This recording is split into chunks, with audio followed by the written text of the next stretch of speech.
Hi, everyone. I'm Randy Duran. I'm with Louisiana State University, and international research associated with the real generation of new knowledge has been a life-changing experience for me personally, and I've been for the last 25 years or more pretty passionate about this. And the kind of the underlying hypothesis behind this workshop is that if we make available to students that are socially disadvantaged, to students that are culturally displaced, and to students who perceives themselves or are perceived as a minority or disenfranchised student within the culture of wherever they happen to be living, if we make available the tools to generate new knowledge in another culture, in another land, they can make enormous, enormous learning gains. And it can transcend their lives and impact the lives of a lot of people around them. So as Dr. Jones mentioned, one of the things that we're pretty passionate about, and we hope that you are too, is the quality of the document that we get. So we happen to be here for a couple days' time. We've been working on this for a while. We'll continue to work on this for a while. And in the end, the quality of the document that we generate is very important. And one of the things that our collaboration with the Native American nations, and more recently the indigenous peoples spanning other countries around the world, has taught me is that if we're serious about having a high-impact document, that document needs to speak to the peoples in the language that they use.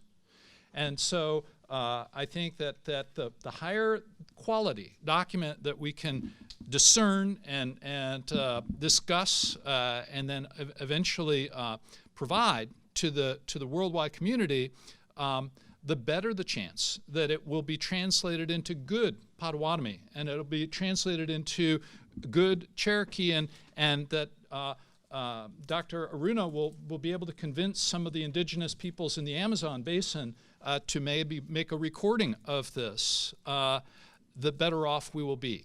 And in that way, it'll add a lot of value to the National Science Foundation, of course, and the National Institutes of Health, but be a world document. And that's the other thing that I wanted to stress two things. And the second thing is that while we may happen to be in Stillwater, Oklahoma, there are people that have come from all over the world to be with us, and there are many other peoples all over the world that are behind them. And so we should keep in mind as best we can that we would like this to be really an international document and an international meeting.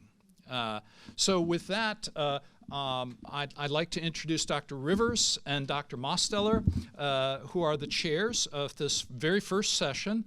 And we'll have a panel of speakers. One of those speakers is on her way from the hotel because our van, I'm so sorry, is on its way to pick up Tyler Rust and Suri at Oklahoma City, and we forgot.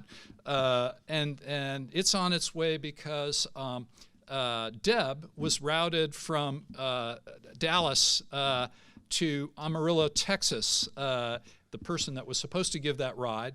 And in the second session, if all goes well, Antonio Martinez the director of the Puerto Rico LSAMP, will give his presentation by Skype from Denver, where he's trapped. And if all goes well, Runa from the European Union will join us for this evening's ceremony. So with that, I will cede the floor to our chairs. And the spirit of this workshop is really that we're not working, but we're behaving as scholars, and for that reason, the pomp and circumstance is going to be minimal in all of this, and hopefully we'll get down to the real issues that will enable our students to generate new knowledge in an international setting.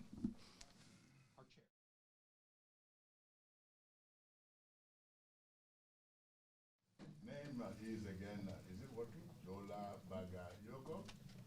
I am the project director of the Louis Stokes Louisiana Alliance for Minority Participation. and also the director of the Timbuktu Academy. And in terms of a few words I would like to say in order to begin the discussion or the reflection, because I am seeing this session as a brainstorming one, I would like to point out the following key points that have guided us for the last 25 years to real success by design. Number one, after doing some serious study before establishing our mentoring program, we arrived at the conclusion that the number one attribute we have to develop in our students is a sound judgment, even though there is no such thing in the curriculum. But the reason was very simple. With the sound judgment, whether we are there or not, whether we are in the regular context or not, they are likely to succeed. Next, we said, we must necessarily spend time and effort in developing in our students good character. That doesn't mean we don't have good character, no. It means that it can be reinforced. It means that it can be solidified through our session on scientific ethics on science, through our effort to demonstrate that, in fact, when one indulges in fraud, the first person one is defrauding is oneself. And I can go on and on and on about the very many variety of things we bring to bear to their understanding.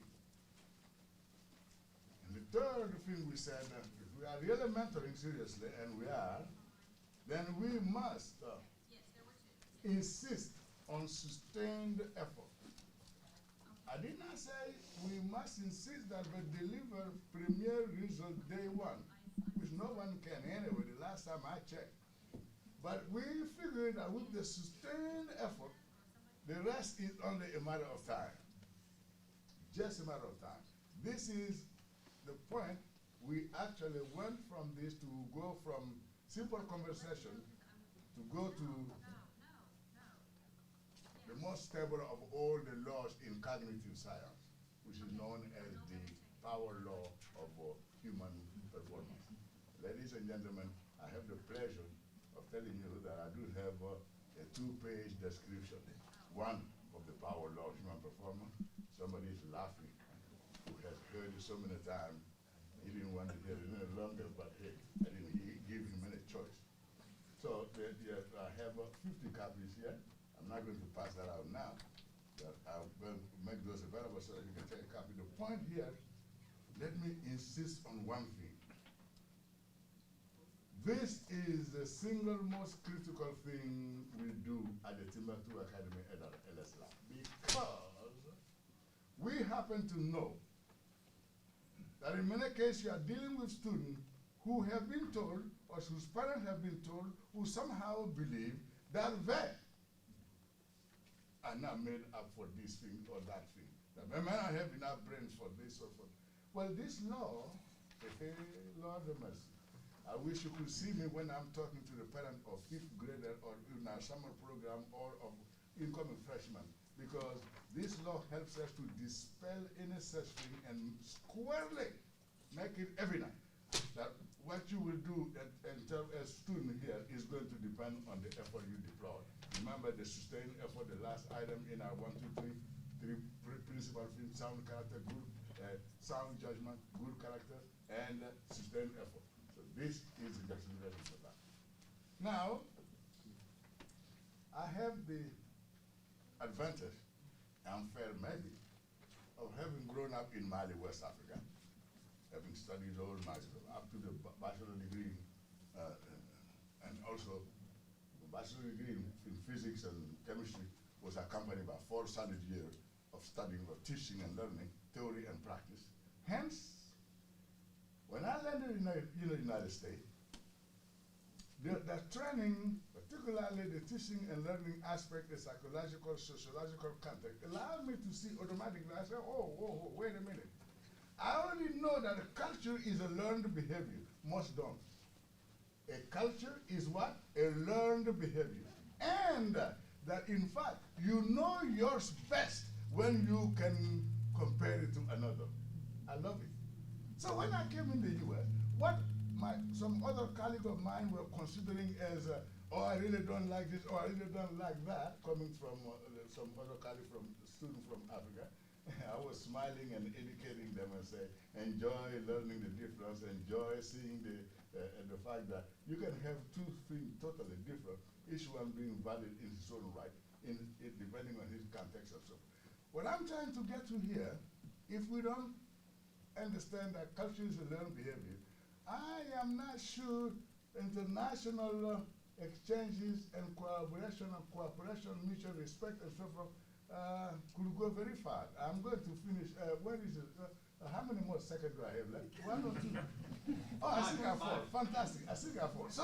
So, and therefore, from the fact that we know that culture is a learned behavior, the next thing we insist on with our students before we send them out throughout the United States first for summer research is that they are not going to make any assumption of any kind. As there are professors, when they come to me, I'm making no assumption of any kind. Similarly, every staff member who have ever worked with me know that, because guess what, ladies and gentlemen, assumption happen to be the single greatest area of confusion, of discord, of whatever concerning income. When you have particularly people coming from 2 different cultures coming together to do some work. So, in order for somebody to understand that well, I'll refer to the point that was made during the earlier presentation when we were told, for instance, how the youngster in the Homer Nation who haven't heard of STEM, haven't heard of this. Well, guess what? Most of us don't know this. But I love this sentence. Every dream is a paraphrase of a lived experience. Meaning, if you never heard of science, how are you going to manage to dream to be a scientist? I don't know how. But guess why is it that young children always want to be either a police officer, a firefighter, or a teacher, or a doctor? Those are the ones we're getting in contact with. A very young age. It's only later, because their experience broadens, and we now have this. So, what I'm trying to tell you, that, ladies and gentlemen, is that the youth, disadvantaged youth, the minority youth, the youth in the Homer Nation, and as well as those others who may not be in any bad condition at all. It does not matter. Any youth, when you have this understanding I just went over quickly, but it has worked for us to make basically a genius out of every single one of those who came to our program over the years. Now, I'll close by saying, does it work? Tell me. I couldn't begin to tell you how well it works. I do have also a one-page description of the Louis Stokes Alliance for Minority Participation, what we have done there, so you will read that. Next, I have a one-page description of that's 2 pages. 2-page description of the systemic mentoring we make them go through, which has financial support so that they have time to devote to the study, for heaven's sake. Don't ask them to deliver when they don't have the means or the know-how or whatever support needed. Of course, we will have the scientific advisement. Of course, we have the tutoring. Of course, we have communication skill development. Deliberate. Let me stop here. Because some people around the country, when we are dealing with minority students or students coming from low socioeconomic background, we tend to say, well, this is science, let's do some experiment. This is science. We're not going to get anywhere until you see to it that we can conjugate. And I mean it. After all, science is done in a language. So, ladies and gentlemen, we put a lot of emphasis on that particular part, the communication skill development, because particularly when I know that when people advance in their career, it's generally not everything being equal because of their mastery of certain discipline. It is the language, communication, writing, and sort of ability that come on top of that. But before I get too excited about that, well, I don't have much more minutes left. So, oh, I have one left. So let me simply say that the other component of our systemic material, of course, are generic research involvement for all of them, and undergraduate.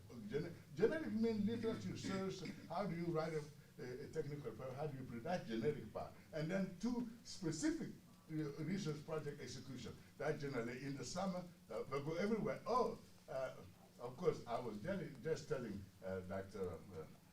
Duran that I have had 3 students in the row, three sessions, 3 summers in the row. We have had students working at the Large Hadron Collider before it was totally completed. And one of them did so well the first semester he went. They called me to beg so that he returned. His software written program is in the heart of the Atlas experiment. He is now a PhD, of course, from University of Michigan, and doing his, he's already faculty member at North Carolina State University. As you heard me earlier, we have minority African-American students going to getting their PhD from Caltech, MIT, and so forth, Yale, Georgia Tech, you name it, Purdue, Wisconsin, Madison, and so on. I don't intend to brag. I'm just making a statement of fact to back up all those claims I'm making that we can give me youth of from any source. If we do the right thing, there is no limit to what it is we can accomplish. So says the law of human performance. Thank you very much.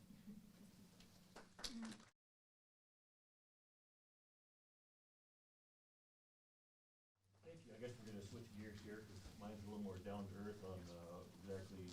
Oh, excuse me. Sorry. My name is Steve Quinn, co-PI and project director for the All Nations Lewis Folks Alliance, headquartered at Salish Community College in Montana. Excuse me. Humidity barely gets above 30% there, and it's killing me. Anyway, our alliance is made up of 38 institutions spread across 14 states, and it's one of the largest geographic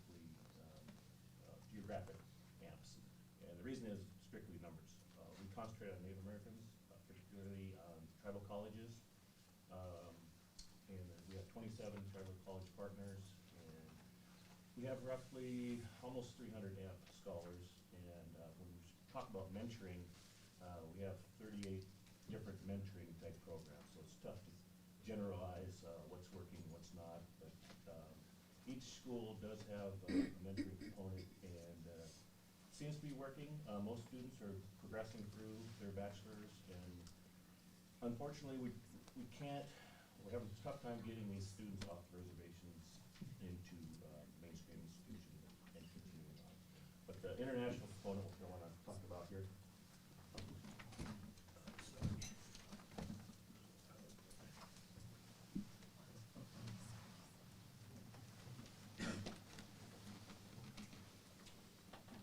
Put it on here someplace.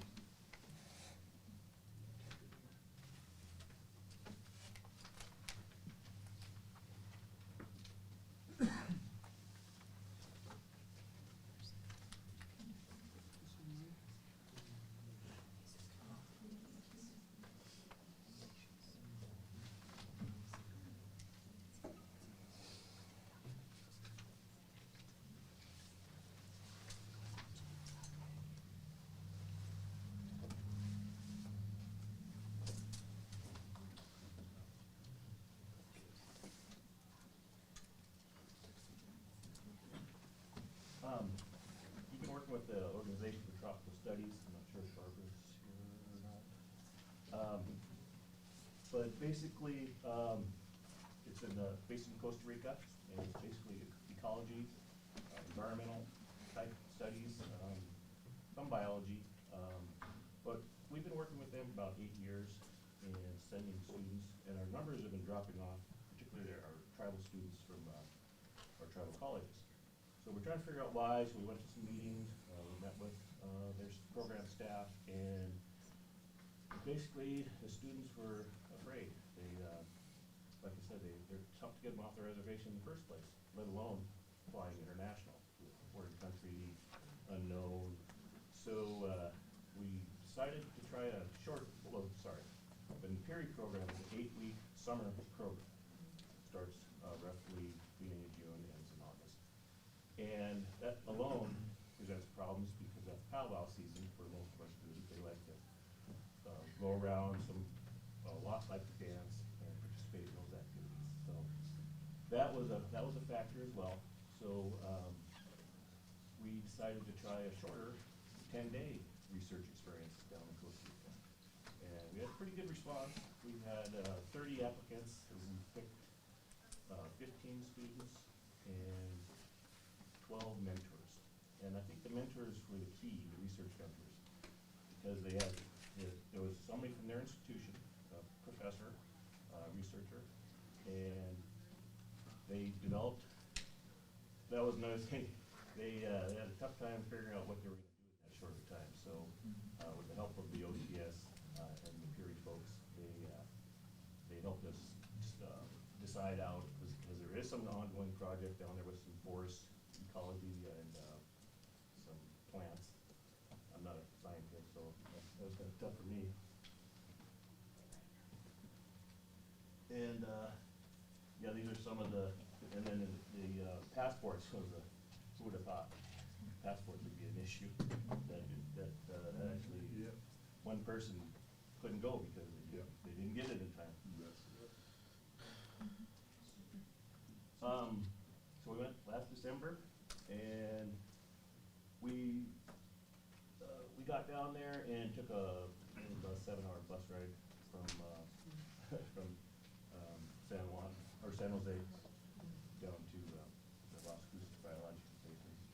And that was quite the experience. They got to see jungles and the ocean and all that good stuff.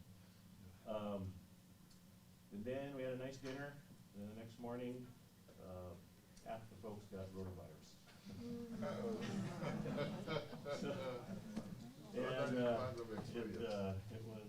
wasn't good. The kitchen staff was sick, and they didn't know until it was too late. So right then and there, everybody wanted to run back to the reservation. So, oh no! The moms were calling me, emailing me, calling me. Yes. Said, well, it's not that easy. We're just gonna have to tough through it. And in about 3 days, it passed. Luckily, we did get some good research done, and they all said they'd like to do it again. They just watch what they eat. That's success. But we had some good experiments, and the mentors learned some stuff as well, because none of them had international experience either. So they got to learn how to set up a short research project with equipment. Some of it was pretty outdated, and so they had to improvise. So it was good for them. And some of our outcomes, we've got a evaluation summary. If anybody's interested, I can send that to you on how, if somebody's looking to do this, we've got some suggestions from the students and researchers how to improve what we're going to do. So I think that was about all I had. Yeah, there's some pictures. On the way back, we went through the mountains, and there was this cool hummingbird sanctuary. I don't know how many different varieties, but it was a lot. But they all said they'd go again. So, any questions? Oh, questions at the end.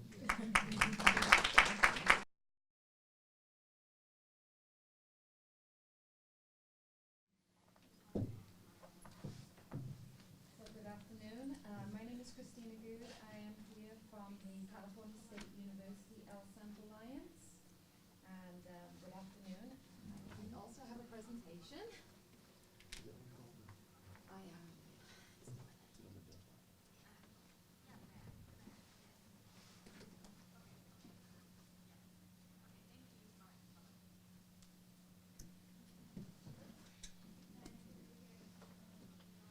And I'm not a PC person, so is there a PC person here?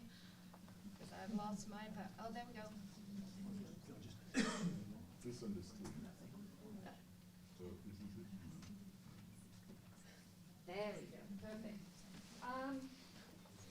So let me just, I wanted to introduce first of all our program and some of the things we've learned. But to begin that, I wanted to introduce myself and my experience. So we've always, understood the importance of international research experiences. We know that they're high impact practices, and we've identified 3 classic high impact practices that under the umbrella of the research experiences, international research experiences, and these are the ones that we have focused on. So we've particularly been looking at the learning community, the research with a faculty member, and of course the global experience. Now, in the California State University, which is the largest university system in the United States, and I think probably one of the largest ones, if not the largest one in the world, there are many opportunities for students to do international research experiences, study abroad programs, semester abroad programs. But the problem is that these are have very low participation within our minority or socially disadvantaged students. So although those opportunities are there, they're not taken advantage of. So with the CSU LSAMP, we applied many of the lessons previously learned from Fullerton through our funded NIH MHERT program. So we've had this program for many years, and I was instrumental in setting up a couple of the sites in, of course, the United Kingdom. As you can tell, that's where I graduated from.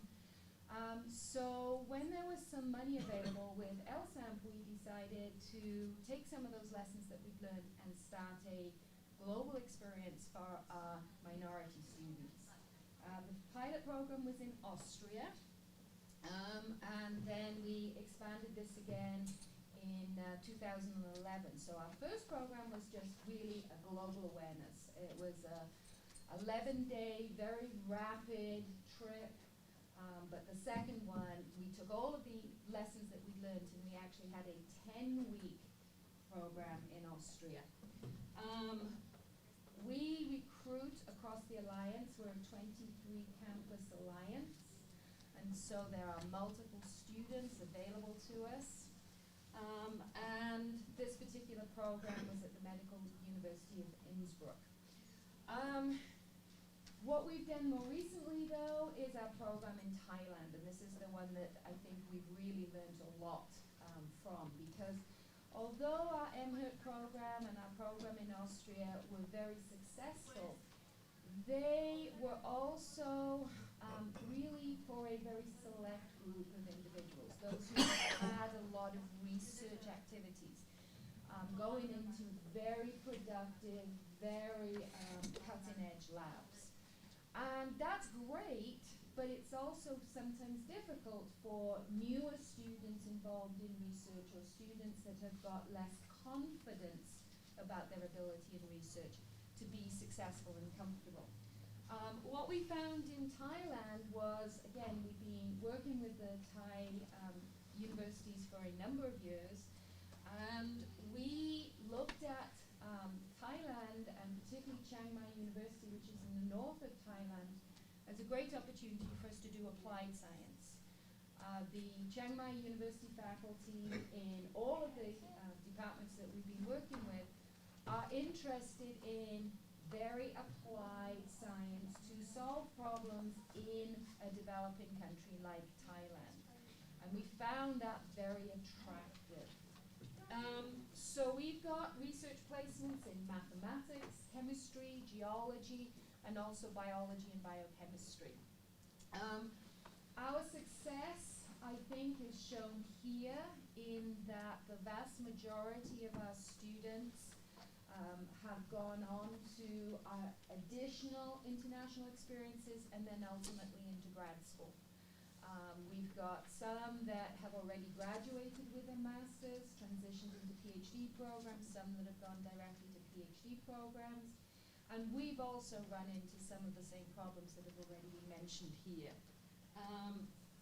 We have a second program in Costa Rica, which is also through NAPIRI. Again, this one is focused more on the life sciences, so between the two programs, we think they're very complementary. Life sciences, field research in Costa Rica, and then physical sciences, applied research in Thailand. I would say these are some of our lessons learned, and maybe these are some of the points of discussion, or I would suggest we could start with. The key for us, the key for these programs are the financial support. support. When we're talking about socially disadvantaged students, Yep. you cannot ask them to do study abroad unless you support them financially. Not only are they not able to pay for the program, but they lose income during the time they're away. And so it's a double whammy for them. So it is absolutely the cornerstone is the financial support. This is also one of the reasons why Thailand has been very critical for us, because Europe is incredibly expensive. So even if you give the student financial support, it's not enough. In Europe, it's not enough. Whereas we find that if we go to homestay in Costa Rica or we go to Thailand, the money that we give them is not only enough for them to survive, but they also can save some. Length of trip versus deliverables. I think you just touched on that. As I said, our first trip to Austria was just 11 or 12 days. That's not enough. Even the 4 weeks, which was our first trip in Thailand, the Thai mentors said to us, it's not enough, we need these students more. And the students said, we want to stay. So we've continued to think about what really is our deliverable, and we've come up with a length of stay that we feel is sufficient. We'd love for it to be more, and some students then take the opportunity to go, for example, to the 9-month program. We've had a couple of students do that. But you've got to really be careful about what you expect of these students, given the amount of time that they're there. If they go into a fully functioning, lab that's working, then maybe they could get a publication or certainly a presentation. But most of the time, you just hope that they come out with more confidence, more skills, more enthusiasm, and I think that's a big piece. We interview all of our applicants. We found that incredibly important to talk to them beforehand about what this program's going to be, what the expectations are. Yes, you might get sick. Yes, you may have to eat some strange food. Yes, you will do these things. And when those curious, frightened faces start appearing in front of you, you think, this person's not going to fit. Have you ever had a roommate? That's a big question for us. Because again, many times students haven't had roommates and we're putting them in hostels. So we interview all of our applicants. We found the cohort model is absolutely the key. I learned this in very early on in MHERT. Our first group of students went out there and they were single students placed into labs. And it didn't work. And that was in an English-speaking country. So it has to be a cohort model. We make sure that it's at least 2 students per lab or per activity. And we go out in a big group and we stay in a big group. We do a lot of preparation before the trip. We've now got about a 6 or 8 page agenda type of thing that talks about all sorts of things. What a song tao is, how you barter at the markets, what you shouldn't eat, some weekend trips they might want to take. We provide everybody with a cell phone when they get there, a disposable cell phone, and we already have those numbers ready for parents, Skype, things like that. So preparation is absolutely the key. We engage the families. We have an evening before we leave where we serve Thai food. We show lots of photographs. We talk about all of the eventualities. Yes. We talk about all of the eventualities and really try to engage those families. I give everybody my cell phone number, my email address, of course, and sometimes that still isn't enough and we have to peel the parent away from the child at the airport. But, it helps. It does help. Very clear expectations of the students. What they can't do, what the lab time should be versus the play time. Even though these are all adults, you still sometimes have to lay down some rules. And again, we are very fortunate. Chiang Mai is a wonderful town, very safe. I walk around all the time on my own, but we always try to encourage the students to stay in pairs or stay in groups, that's important. Usually, however, by the end of week one, they've got so many Thai friends that they sort of forget about me anyway. And we give them lots and lots of information. The more information we can give them prior to going and while we're there, the better. And then I guess the last couple of things would be frequent but not overbearing or oppressive feedback all of the time. So we do meet once a week for about 2 or 3 hours while we're out there. We talk about presentations, talk about what's happening, how things are going, how they're settling in. And like I said, everybody's got cell phone information. And then finally, I would suggest and encourage everyone to stay in touch. These students form such a great alumni network. So far, I've been to 3 weddings. We've had one student who married the son of her research advisor from Austria. We've had, flower or maid of honor who were roommates in one of these trips. They stay together. California is not a big state, but it's still quite a distance, but they all get together at least once a year. And that's good, not only for them to build that cohort and for us to go to them when we need advice or help or interview us, but it's also really good for your feedback because you can see where these students are going and you can report on it and get that nice check mark. So thank you, and I have more information if anybody needs it, as well as our impact report.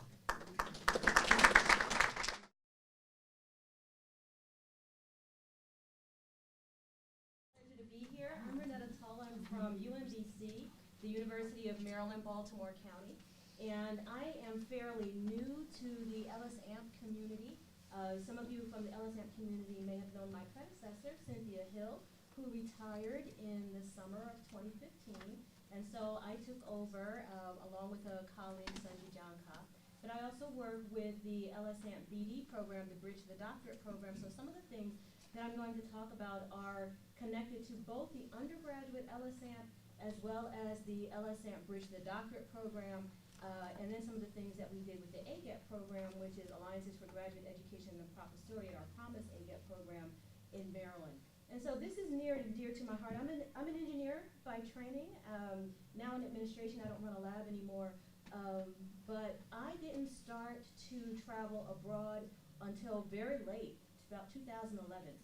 And it wasn't until I was giving a talk at a conference. It was the Society for Hispanic Professional Engineers, where I was part of a group of SHIP faculty, where a colleague, Maria Lorando Petri, who was the executive director of the LACSE organization, the Latin and Caribbean Consortium of Engineering Institutions, came to me and she said, I really like your talk. I would like for you to come to our conference in Panama to give it. And at that time, I didn't have a passport. I had never been outside of the United States. I mean, I had been a professor, I'd been to grad school, I'd done a postdoc, but I had never been outside of the US. And so I had a student who was from Panama, and he said, I will help you, let's go. My mom's there, and you'll get to meet my family, and we'll make it work. And I said, okay. And so this was sort of a reversal of roles, where I had a student who was acting as the mentor, and I, in that case, was the mentee. But we went, and it was a profound, life-changing experience. And I said, wow, I am really late on this. Now I have to get all my students to go abroad and to do things. And so that's what we're doing now. So just to give a little bit of background, I was curious to see, let's see, is this working? This way, here we go. I was curious about the numbers, first of all, about students who were going abroad in underrepresentation. And so I was looking at some of the numbers from the IIE and Open Door and just looking at global experiences and underrepresentation across the US. And so I learned that only about 10% of students from the US go to study abroad anyway. But then from there, if you take from that 10% of US students, there are even smaller percentages that are students from underrepresented groups who are going abroad. So if we look here, we see that there's of white students, white Caucasian students, 76% of that 10% are going. But then you break it down in the way that the IIE had it. They combined, since the numbers were so small, they combined Asian American with Native American with Pacific Islander together to get that great number of 7.7%. Okay, and so then you go from there where we have Hispanic Latino students, 7.6%, and African Americans at 5.3. Now, how many of those are STEM? 23% STEM, and there have been different kinds of discussions about the backgrounds of students and what their disciplines are, so 23%. And now where are they going? So Open Doors just had a report that was released in November of 2015, and they talked about Latin America being one of the areas and regions where students are starting to go to study abroad more. So some of the numbers here, Mexico now has about 4,400 students who are going. Chile is, the numbers are going up. Peru is going up. Ecuador is going up. Costa Rica, and you've heard two programs here talk about Costa Rica, and Brazil is up. Interestingly enough, with Ecuador, Ecuador was one of the places that we chose. And of course, you all have been hearing the news about the earthquake in Ecuador. So because we had been to Ecuador, and because our students also have formed close bonds, everybody was on Facebook last night up until 1 and 2 in the morning, just trying to make sure that people had checked in. There's an Ecuador Facebook page, emergency check-in, where you can mark if you're safe. So we're doing all of these, internet checking and checking to make sure that everything and everybody who we know is fine from the different places, from Quito and Guayaquil and from Cuenca, et cetera. And so far, from what we know, all of our constituents, our colleagues, I call them my other students in Ecuador, they're fine. Getting back to this, the lead place where students are going, United Kingdom is still #1, and there are increases in Germany and Ireland, places like Greece, India, South Korea. South African numbers, not as many students going there, not as many students going to Argentina. And so looking at some of the things that work, and you'll hear some of the same themes that you've heard from my colleagues, and that is research training, of course. Having research training as undergrads, that's one of those things that definitely works and helps. Cultural competency, providing opportunities and knowing what those opportunities are, providing them for students. Invitation is a big thing. In the same way that I was actually invited to do something overseas, I have found that that is the case with my students as well, and with students who have been involved in our programs. We have to invite them to come, and we've learned that just putting a flyer up on the wall and saying, oh, okay, look at the flyer on the wall, or just send an email out, that's not good enough. You have to invite people and let them know that you have the confidence in them to be able to take advantage of this opportunity, that you know that they're going to be successful in the opportunity, et cetera. And so when you think about who can go, Christina said that she has interviews for her students. I invite those students who have been very active and engaged in our programs throughout the year. How well did you participate in meetings? Did you follow up on an email? Did you respond? If there was something that you couldn't do, did you take responsibility for it? And I always say, I'm not going to take you outside of the country, but I can trust you here in the U.S. So let's work together so we can train here on campus, and then if things go well, then we'll go to other places. And so going in cohorts, you've already heard that, and then getting a passport. And so we have focused our efforts primarily on Latin America, and that's because we were invited to engage. And because for us, what we've decided to do, we had so many students who had never traveled abroad. We had students, we had faculty of color who had never traveled abroad. We had graduate students from all of the underrepresented groups, from African American, Hispanic, Latino, Native American, Pacific Islander. They had never traveled abroad. And so we realized that for us, having sort of an immediate immersion that was long-term was not going to work. So we had to do something that was introductory. What we did for our introductory sessions is that we connected with the LSAMP conference, and the LSAMP conference is usually about 3 or 4 days, and we tacked on an experience at a local university for about 3 other days, so that we'd have about 7 days worth in that country.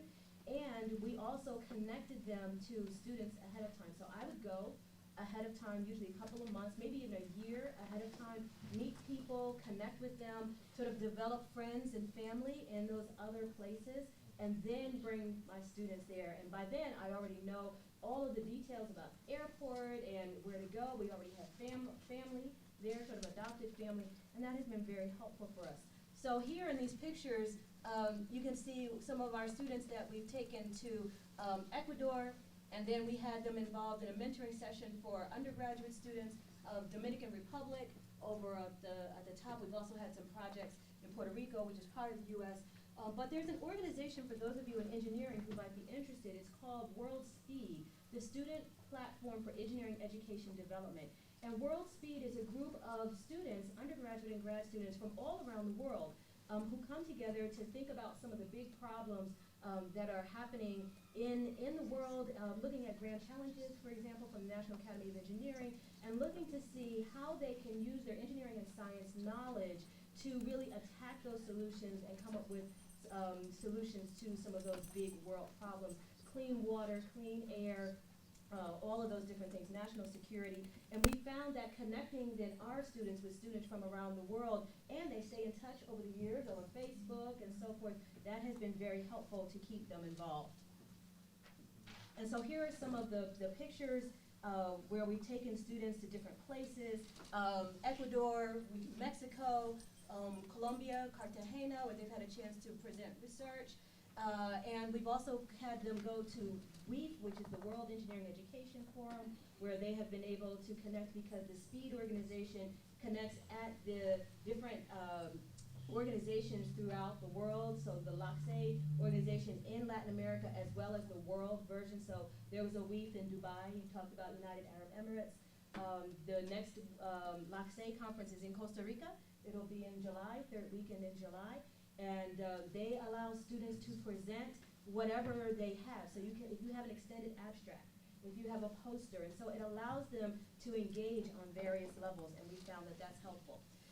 So this next final slide talks about just bullet points of the things that we've done for our global plan. Laying the groundwork, and that's the thing that I talked about, invitation to engage, having multiple opportunities. We've had some students say, well, I can't go to this one, or I can't go this year. Is there something else where I can engage? And so having those options for them to engage.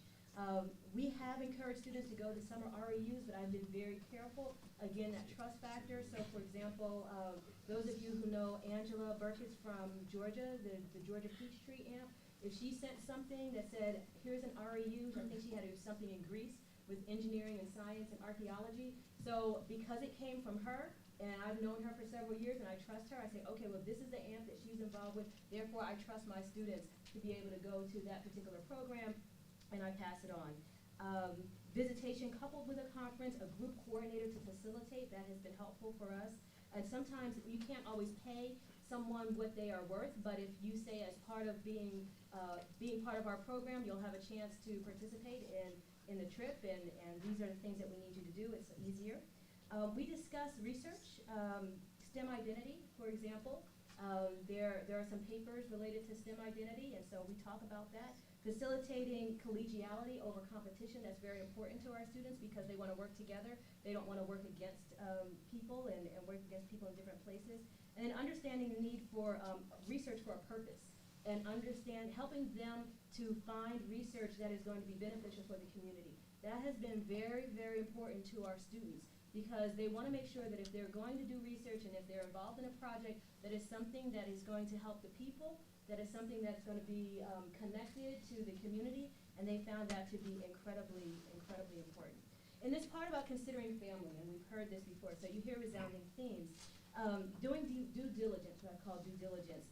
We're not just throwing students over the fence. We're learning about the people, where they're going, where the place is, the background, and we handle that trust responsibly, knowing that there are families who are trusting us to take the students to different places, even at the grad level. And this has been important because we've even had parents, and these are grad students in some cases, but we still have parents who are concerned. It's their first time. We've had some students who have had various disabilities. Parents were concerned. We knew about that. And so, again, sharing those cell phone numbers and keeping them in touch. What we did was we did a blog so that the students could blog openly every day, and then family could look at the blog to see what they were doing. And that was very helpful. Allowing that family involvement and addressing cultural differences. So making sure that people know what the cultural differences are. We had one person who was of African American descent who went to Korea for the first time, and unfortunately had a very disheartening experience with people who weren't not used to her skin tone, and so she was a little bit taken aback, but she said that she was old enough to handle it, but she wanted other people to know about those kinds of things so that they would know to talk about it. So we talk about these things openly. We don't hide behind them, and that has been important. You know, things may not always be perfect, but you know, this is the kind of region you're going into, and then we'll try to work things out. And then finally, in this bottom part, a mentor. What did a winning mentor do? This is Dr. Michael Summers. He's a biochemistry professor, UMBC HHMI professor, AAAS mentor. And one of the things Dr. Duran talked about were these different memo factors that they use in the EU and other places where they ask about, well, are students ready for curiosity and do they work in teams and those kinds of things. And so Dr. Summers, when he does things with his lab, these are the kinds of things that he does. He does have a lab interview. He says, getting your feet wet, that's not enough. You have to really want a full immersion lab experience. That's what he gives them. They have high expectations, a 3.2 GPA. You have to have 2 sequential summers plus work 10 hours a week in his lab throughout the academic year. You start after your first year. He pairs his trainees. He has an inverted pyramid structure where he has undergraduate students, well, summer students, undergraduate students, graduate students, postdocs, and then he is there. Actually, it's the other way around, inverted. And cross-cultural collaboration, they talk about cultural competency in the lab. Some of those topics that people might consider to be taboo, whether it's racial issues or xenophobia or any of those kinds of things, they talk about them in a lab setting, and that has been very helpful for the students. They have daily and weekly meetings, presentations, and he requires Q&A of everyone to get them all involved, and that inspires curiosity. And then that's it. And finally, I had this piece that was in the ASEE Prism magazine about global exposure for students from underrepresented groups, and say get a passport. That's the main thing. And then these are some of our partners who have worked with us to provide funding, because we do provide the funding for them through these grant